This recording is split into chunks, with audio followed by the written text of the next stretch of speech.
안녕하세요. 5월 16일 목요일 날마다 죽게로 큐티 가이드 시작하겠습니다. 오늘 말씀은 창세기 42장 1절부터 13절까지의 말씀입니다. 삶을 살아가면서 평가를 받아야 될 때가 있습니다. 누구든 평가를 받는 거 그렇게 좋아하지는 않을 것입니다.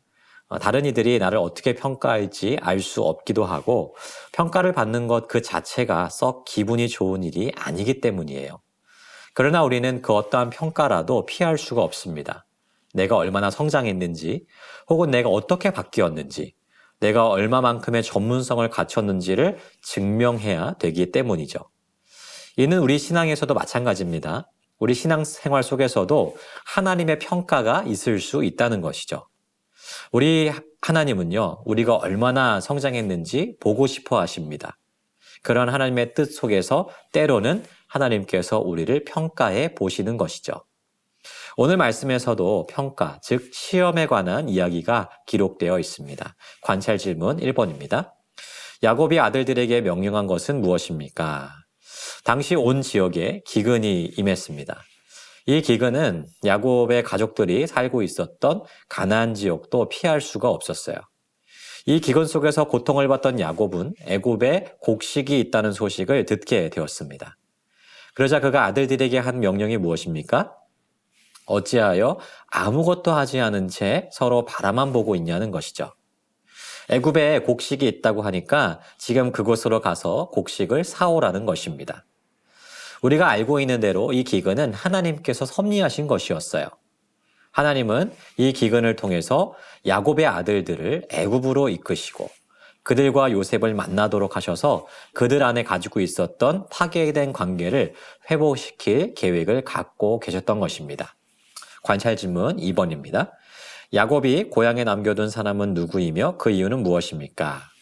야곱은 곡식을 구하러 애굽으로 아들들을 보냈지만 함께 보내지 않고 고향에 남겨둔 아들이 있었습니다. 바로 베냐민이었죠.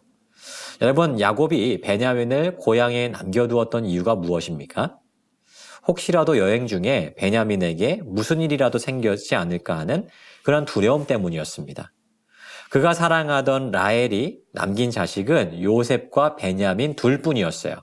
그런데 요셉은 죽어서 이제는 이 세상에 남아있지 않다라고 생각한 야곱은 이제 베냐민마저 이룰 수 없다라고 생각했습니다. 그래서 베냐민을 함께 애굽으로 보내지 않고 고향에 머물러 있도록 한 것입니다.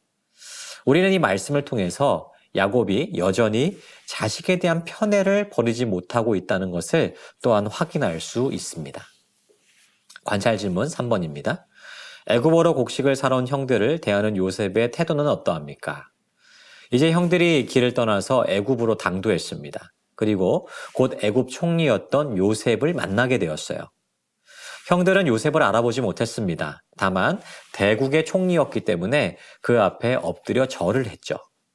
하지만 요셉은 그들이 자신의 형들인 것을 바로 알아보았습니다. 만약에 우리가 요셉이었다라고 한다면 어떻게 반응했을까요?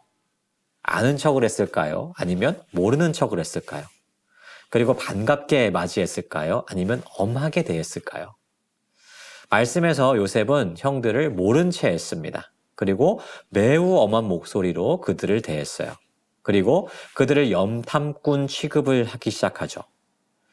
요셉의 형들은 곡식을 사러 온 사람들일 뿐이었습니다. 그런데 요셉은 오히려 그들을 애굽을 염탐하러 온 사람 취급하기를 시작했다는 것입니다. 여러분, 요셉이 형들을 염탐꾼 취급하면서 엄하게 대하는 이유가 무엇일까요? 이전에 자신을 외국에 팔아넘겼던 이 사건을 곱씹으면서 안갚음이라도 하는 것일까요? 우리가 이미 알고 있는 대로 요셉은 그렇게 복수의 눈이 멀어 있는 그런 사람이 아니었습니다. 그가 이렇게 형들을 대하는 데에는 분명히 다른 이유와 목적이 있었어요. 그렇다면 어떤 이유가 있었을까요?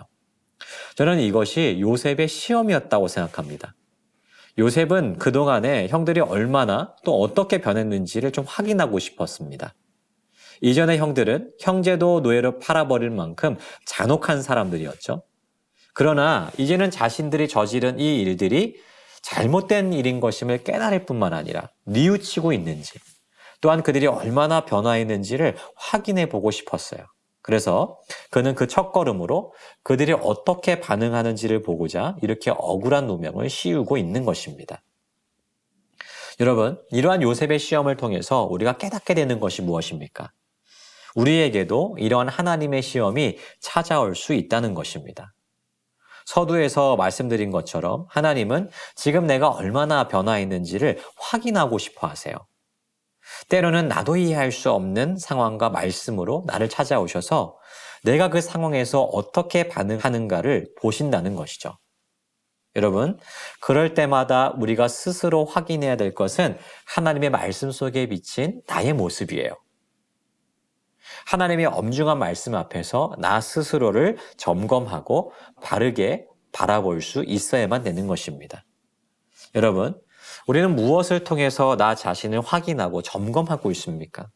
하나님은 그분의 말씀을 통해서 우리를 돌아보게 만드십니다. 오늘 시간 이 말씀을 통해서 다시 한번 나의 신앙을 점검하고 하나님의 뜻 안에서 더욱 변화하고 성장하기를 다짐하는 우리 모두가 되기를 소망합니다. 우리는 그 자리에 머물러 있는 존재가 아니라 항상 성장해야 하는 존재이기 때문이에요. 오늘도 더욱 성장하고 자라나며 변화하는 신앙으로 스스로를 세워가는 우리 모두가 되기를 주님의 이름으로 축복합니다.